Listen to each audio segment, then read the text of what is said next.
Once a person feels understood, if you want them to actually try to understand your perspective, you have to be careful not to tell them how it is, but rather invite them to consider how things could be.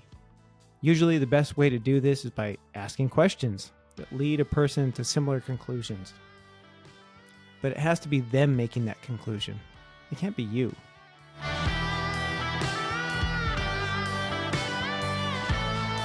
So arguing has this way of making us feel kind of good about ourselves if we, quote, win an argument. It's got this competitive appeal. It's based on the domination of your opponent through wit, knowledge, or simply by overwhelming them to the point where they don't really see the point in responding back. Speaking for myself, it feels good to win an argument. Watching the other side sulk away in submission gives us kind of a validation that makes us think that we're right, or maybe just better at arguing. I know that feeling well, and I've sought it out way too many times. It's the same sort of rush that you get from winning a game. The problem with arguing, though, is that it gives us this illusion that we are actually winning people to our sides. See, arguing has a performative quality where only the emotionally detached are able to really be swayed by it.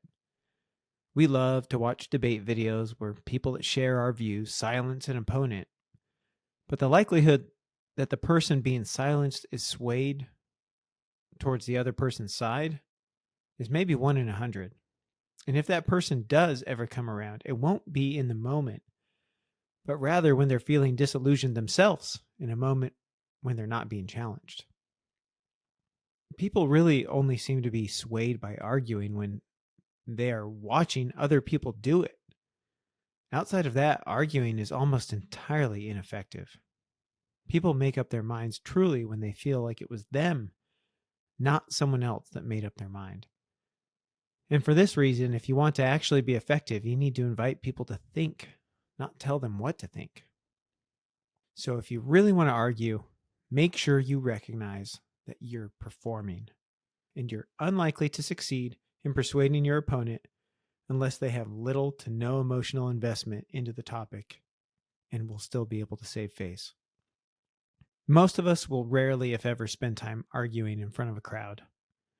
So it's probably best to focus on what actually stands a chance of persuading a person in a one-on-one situation rather than becoming an expert debater. You might have noticed that in small children, the instinct to do things independent of another's bidding is amazingly strong. Around 1 to 2 years old, the child will start asserting that they do things themselves. When you start offering things or asking for something, the default answer is usually no. So sometimes with my own 2-year-old daughter, I'll sit her down for dinner only to have her refuse to eat and spend the rest of the meal being a distraction to the rest of us by making noises or singing. And after dinner, when the rest of us have finished, I'll sometimes let her out of her chair but leave the food on the table, only to find her sneaking back later to eat her dinner. So persuading a person it's less about being good at arguing, and it's more about giving people a reason to consider a different conclusion. A prerequisite to being able to persuade someone is to convince them that you understand what they think on the matter. People don't really trust another person until they feel that the other person has the capacity to comprehend them. In my work, whenever there's a dispute with a client, it almost always ends up becoming my problem to deal with because I own the company.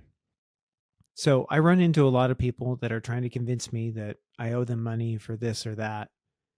And there's one particular thing that happens quite a lot when I'm dealing with people that just drives me nuts. And it's when I repeat back to them what I think they said, and instead of telling me yes or no, or attempting to be clearer, they just repeat themselves. I think it's a defense mechanism when they're struggling to find a way to justify their actions. Sometimes these people will say something that makes no sense to me at all, and so to clarify, I take a guess and tell them what I think they said, And I think when they hear it repeated back to themselves, it makes them a little uncomfortable. And so they'll just refuse to clarify and they'll just repeat themselves.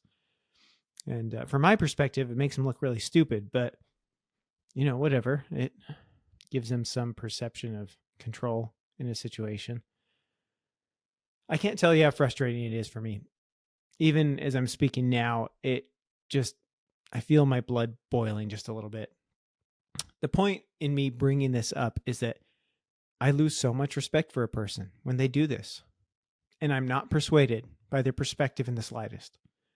If I don't feel like they are responding to the words that I'm saying, I go into a kind of muted rage, and all the while, no progress is made. Granted, I'm sure there's more that I can do to get the best out of people, but being the human that I am, I still lose patience and fall short from time to time. I can't overstate how important it is to make someone feel understood if you ever hope to persuade them. Feeling understood by a person by no means is going to persuade them on anything, but it's an absolutely necessary prerequisite before a person begins to be open to whatever you have to say. There are some people in life that seem to be perpetually disliked to some degree by most of the people around them. And I think the biggest reason for that in a lot of cases is that those people are often terrible at making others feel like they are understood or even comprehended when people talk to them. Additionally, if a person begins to feel like you have an investment in a particular outcome, that will likewise break trust.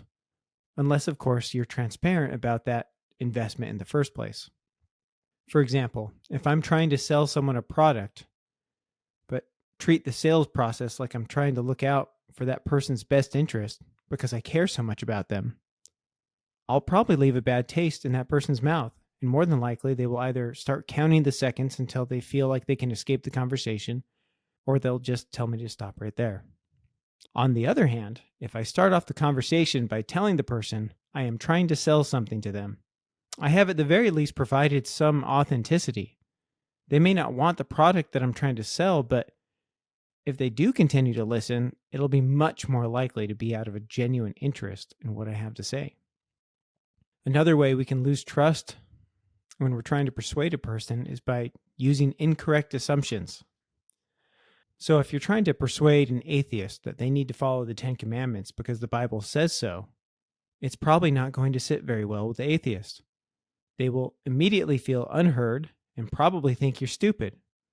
Likewise, if you were trying to convince me which toothpaste is best by telling me that your dad is a dentist, you would have lost me. Because for one, you are not a dentist. And for two, I don't have the belief that because a doctor or a dentist says something, it's necessarily true.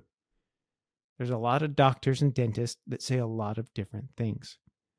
So once a person feels understood, if you want them to actually try to understand your perspective, you have to be careful not to tell them how it is, but rather invite them to consider how things could be. Usually the best way to do this is by asking questions that lead a person to similar conclusions. But it has to be them making that conclusion. It can't be you. This gives people a chance to think for themselves.